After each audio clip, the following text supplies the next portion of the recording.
Hi friends, welcome to Sana recipes. இன்னைக்கு நம்ம சேனல்ல ஆட்டுக்குடல் ரத்த பொரியல் செஞ்சுருக்கேன்.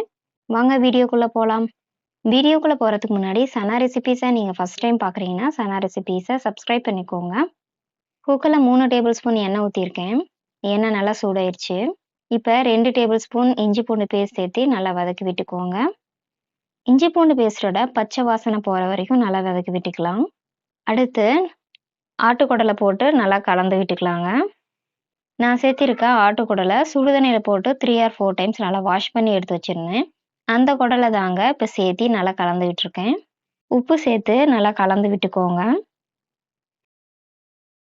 அடுத்து 1 டீஸ்பூன் மஞ்சள்தூள் சேர்த்து நல்லா கலந்து விட்டுக்கலாங்க.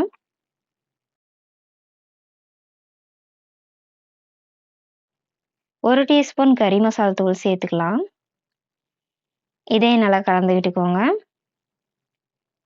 1/2 டீஸ்பூன் மிளகாத்தூள் சேர்த்து நல்லா கலந்து விட்டுக்கலாம். மிளகாத்தூளை நல்லா கலந்து விட்டாச்சுங்க. அடுத்து குடல் வேக வைக்க தேவையான அளவு தண்ணி சேர்த்து குக்கரை மூடி விட்டுக்கோங்க. 5 விசில் வந்தோன்னா குக்கர் ஆஃப் பண்ணிக்கலாம். குக்கரோட ப்ரெஷர் முழுசாக குறைஞ்சதும் குக்கர் ஓப்பன் பண்ணி பார்க்கலாம். குடல் நல்லா வெந்துருச்சு. இப்போ இதை தனியாக எடுத்து வச்சுக்கோங்க. அடுத்து கடாயில் 2 டேபிள் ஸ்பூன் ஆயில் சேர்த்துக்கலாங்க. ஆயில் நல்லா சூடாயிருச்சு. இப்போ 1 டேபிள் ஸ்பூன் இஞ்சி பூண்டு பேஸ்ட் சேர்த்துக்கலாம். அடுத்து 3 பச்சை மிளகாயை நறுக்கி எடுத்து வச்சுருக்கேன். இதை இப்போ சேர்த்திக்கலாம்.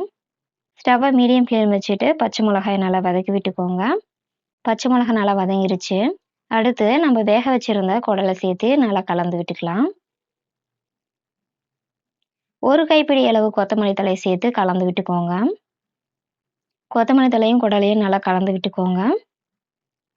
அடுத்து நம்ம எடுத்து வச்சிருந்த ஆட்டு ரத்தத்தை நல்லா கரைச்சி விட்டுக்கோங்க. கரைச்சி வச்சிருந்த ரத்தத்தை சேர்த்து நல்லா கலந்து விட்டுக்கலாங்க. ஸ்டவ்வை மீடியம் ஃப்ளேம் வச்சுட்டு கைவிடாமல் கலந்து விட்டுட்டே இருங்க. அப்போ தான் அடி பிடிக்காமல் இருக்கும். அதே சமயம் நம்ம சேர்த்துருந்த ரத்தமும் நல்லா வேகும்.